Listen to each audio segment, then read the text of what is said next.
Assalamu alaikum guys, hope so you're well. So today we are going to discuss about the Restoration period. In the previous video we discussed in detail the Puritan era, and now we are going to discuss about the Restoration period. The duration of Restoration period is 1660 to 1700. So here is the table of content that we are going to discuss today. The first of all, we will discuss its introduction, then notable works, characteristics, literary innovations, impact on society, comparative analysis, and significance. So let's begin with the introduction. The Restoration period refers to the historical era in England following the restoration of the monarchy, specifically the return of King Charles II to the throne in 1660. इससे early on video में हमने Puritan era में पढ़ा था कि monarchy system को ख़त्म करके क्रोमवेल ने इस तरह से दोबारा कॉमनवेल्थ एरा को री इंट्रोड्यूस करवाया, मीन्स से कि जमहूरी निज़ाम को दोबारा इंट्रोड्यूस करवाया। तो उसके बाद किंग चार्ल्स सेकंड आए 1660 में, ठीक है, उन्होंने अगेन मोनार्की सिस्टम को, बादशाही निज़ाम को दोबारा से इंट्रोड्यूस करवा दिया और दोबारा वो लिटरेचर में मोनार्की सिस्टम को ले आए, किंग चार्ल्स सेकंड, ठीक है। तो इस पीरियड में एक सिग्निफिकेंट शिफ्ट जो थी वो लिटरेचर पे पड़ी, उसके बाद थिएटर पे, और थिएटर जो प्यूरिटन एरा में क्लोज हो गया था, ठीक है, और लिटरेचर में सेंसरशिप और प्रिंटिंग प्रेस में जो लिमिटेशंस लगी थी उनको दोबारा से बहाल किया गया, ठीक है। और इसमें जो स्ट्रिक्ट मॉरल और सोशल रेगुलेशंस जो प्यूरिटन एरा की थी उनको रिमूव किया गया। Rejection of Puritan values. The Puritan era characterised by strict moral and social regulations had a profound impact on literature. The Restoration period witnesses a rejection of the Puritan values that restricted artistic expressions during the Commonwealth period. जो Commonwealth period में Puritan era में जो artistic expressions को restrict किया गया था, means उसे पाबंदियां लगाई गई थी, Restoration period ने इसको रिजेक्ट करते हुए अगेन से इन चीज़ों को एक्सप्लोर किया, अगेन से इन चीज़ों को बहाल किया, ठीक है। और जो राइटर्स थे उनको फुली फ्रीडम दी कि वो अपनी मर्जी से लव, प्लेयर और स्टायर जैसे वर्क्स पे फुली फ्रीडम से लिख सकते थे। So next we have reopening of theatres. The Restoration marked the reopening of theatres which had been closed during the Puritan regime. We already know कि जो Puritan era में theatres वगैरह close हो गया था, ठीक है। उन्होंने इंटरटेनमेंट के तमाम प्लेटफॉर्म को बैन कर दिया था। जब रेस्टोरेशन पीरियड अगेन आया तो थिएटर को दोबारा से पजीराई मिली और इंटरटेनमेंट और तमाम जो प्लेयर के जो मोड्स थे उनको दोबारा से बहाल किया गया, ठीक है। तो this led to a rebirth of the dramatic arts with an expansion of new place and a revival of Shakespearean works. तो इसमें दोबारा से ड्रामेटिक आर्ट्स की रिबर्थ हुई और जो न्यू प्लेस थे और शेक्सपियरियन का जो वर्क था उसको दोबारा से ब्रॉडली एक्सपेंड किया गया। What was the culture during the restoration period? अच्छा, influence of French culture. French culture का इन्फ्लुएंस कैसे आया रेस्टोरेशन पीरियड में? वो इस तरह से आया कि किंग्स चार्ल्स सेकंड जो थे ना, वो फ्रेंच से एग्जाइल हो गए थे, जलावतन होके, तो वो फ्रेंच स्टाइल्स, फैशन और आर्ट को इंग्लिश सोसाइटी में लेके आए और इसका इस तरह से इन्फ्लुएंस इंग्लिश लिटरेचर पे पड़ा।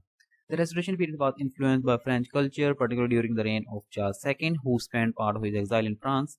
The French styles in fashion, art, and manners began to influence English society, leading to more. French style में फैशन, आर्ट और मैनर्स को देखते हुए इंग्लिश सोसाइटी काफ़ी इन्फ्लुएंस हुई और जो वर्ल्ड वाइड और इसमें डिसेंट कल्चर का एटमॉस्फेयर वर्ल्ड वाइड एक्सपेंड हुआ।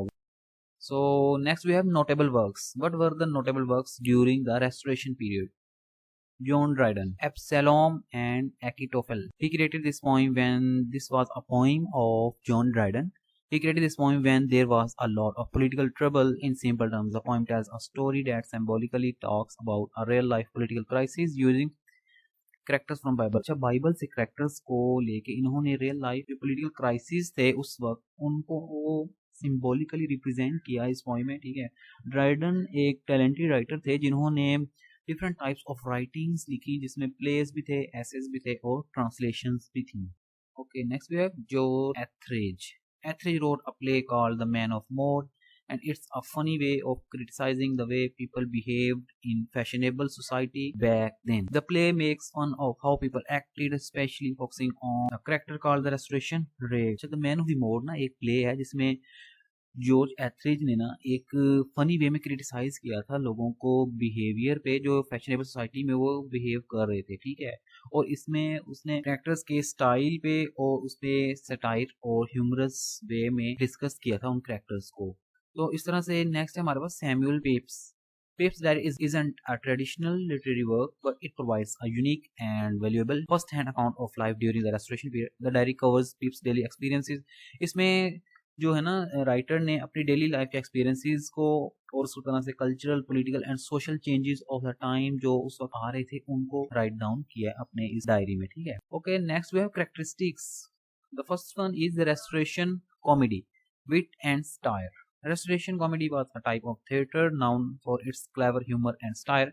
Playwrights like George Etheridge and William Wycherley crafted plays that mocked the manners and behavior of the upper class using witty dialogue and humor to entertain and criticize. अच्छा, restoration comedy में ना एक theatre था जिसमें लोग जो humour और style creator यानी कि तंजो मिजाज के लिहाज से लोग काफी तेज थे, ठीक है। इसमें दो राइटर्स थे, प्ले राइट जॉर्ज एथरिज और विलियम वाइकरली ने प्लेस क्राफ्ट करवाए जिसमें वो अपर क्लास के लोगों को विटी डायलॉग्स के साथ और ह्यूमर वे में इंटरटेन कर रहे थे और उन पे क्रिटिसाइज कर रहे थे अपर क्लास के लोगों को। उसके बाद है exploration of love and marriage. These funny place often look at the tricky parts of love and marriage in a playful and sometimes not so serious way. These stories often centered around romantic mix-ups. इसमें romantic mix-up था, उसके बाद people pretending to be someone else and the search for enjoyment and fun.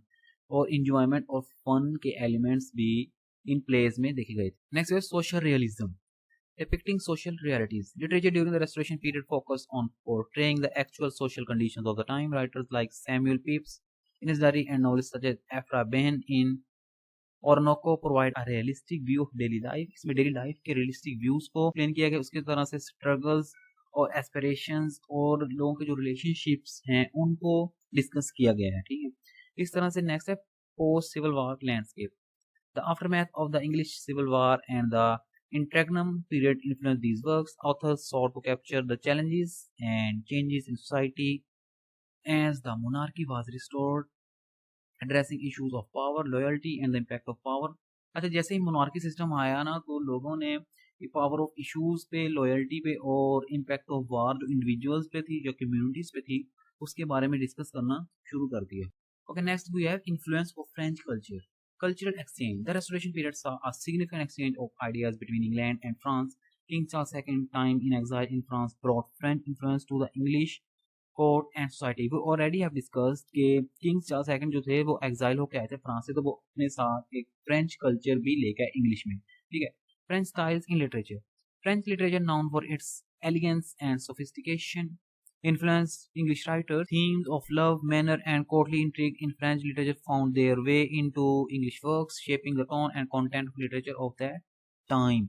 अच्छा, जो themes of love और manners French literature में थी वो English literature में आई और इस तरह से एक new shape English literature को मिली. Next we have literary innovations. Heroic couplet. A heroic couplet is a specific type of rhyme phrase used in poetry. It consists of two lines of rhyme poetry written in iambic pentameter. अच्छा, ये दो lines में मुश्किल में होती है और जो iambic pentameter में लिखी जाती है। अब iambic pentameter क्या होता है? iambic pentameter में ना ईच जो लाइन होती है वो 10 syllables पर मुश्तमिल होती है जिसमें एक रिदमिक पैटर्न होता है स्ट्रेस्ड और अनस्ट्रेस्ड syllables का, ठीक है।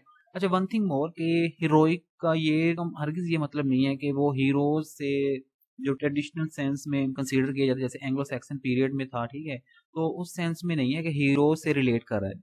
इसका मतलब ये है कि एपिक पोइट्री में राइम स्कीम को क्रिएट करने के लिए हीरोइक कपलेट यूज करते थे हम, और इसमें हीरोइक डीड्स और नोबल थीम्स वगैरह को डिस्कस किया जाता था। इस तरह से इसका नाम हीरोइक कपलेट है। ओके, कॉन्टेक्स्ट है the restoration period in England 1660 to 1688 mark the return of monarchy after years of Puritan role.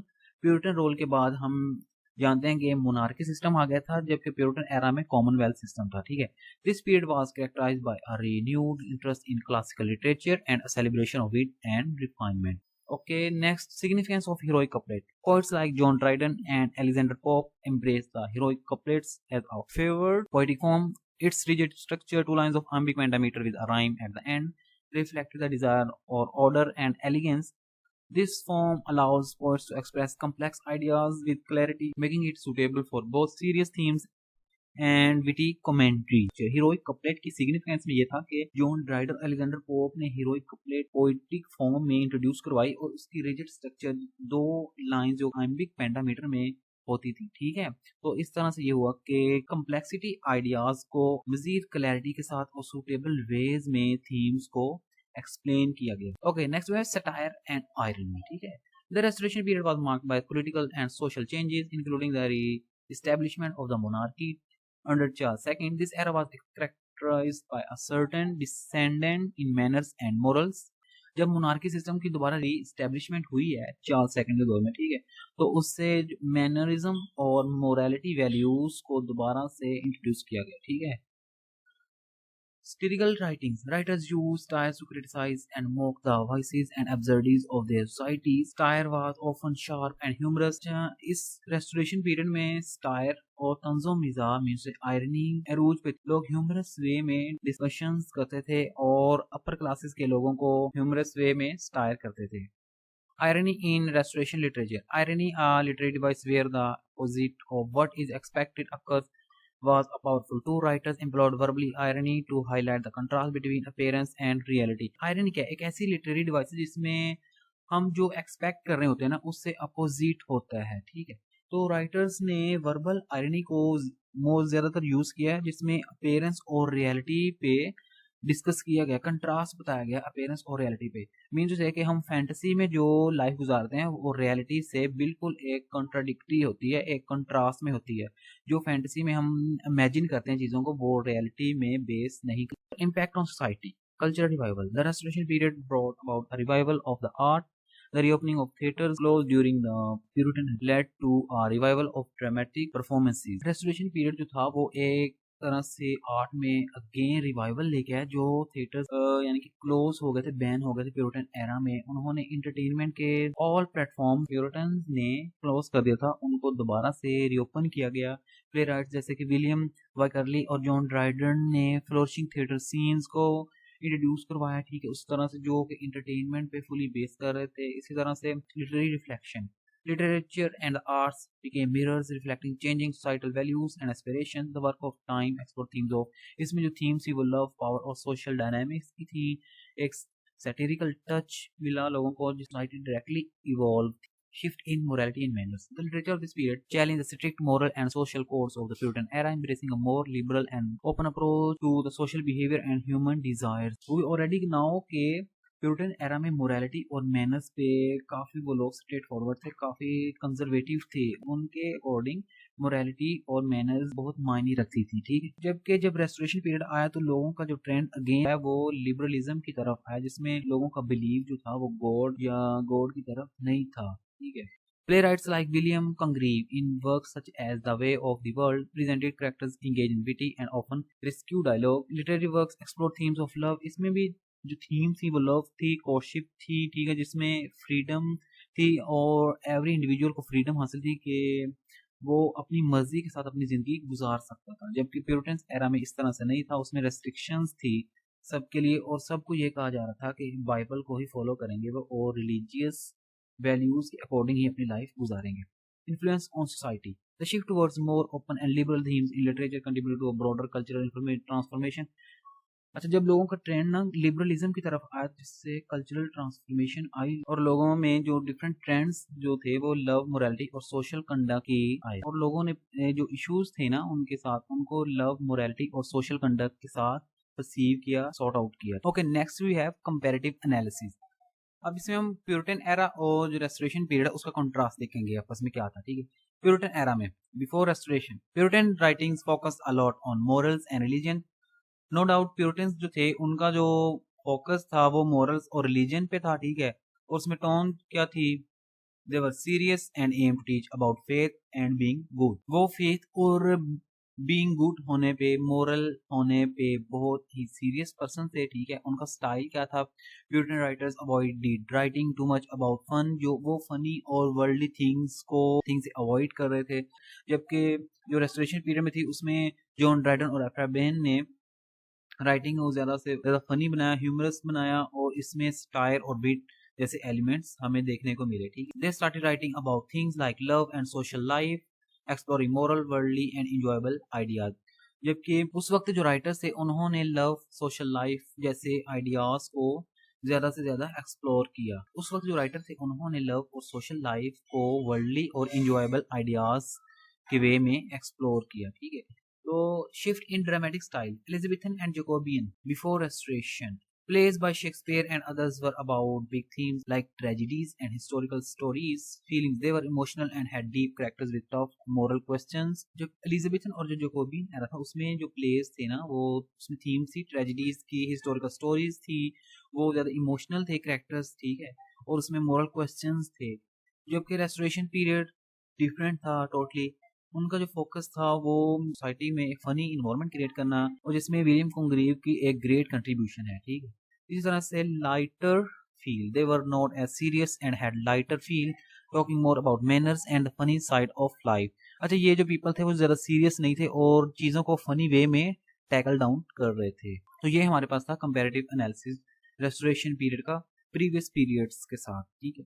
So this is all about the today's lecture, in which we discussed in detail the restoration period, and in the next video we will discuss in the enlightenment era. So if you guys like this video, please subscribe to the channel and press the bell icon for getting more helpful videos regarding this channel. Thank you. Jazakallah.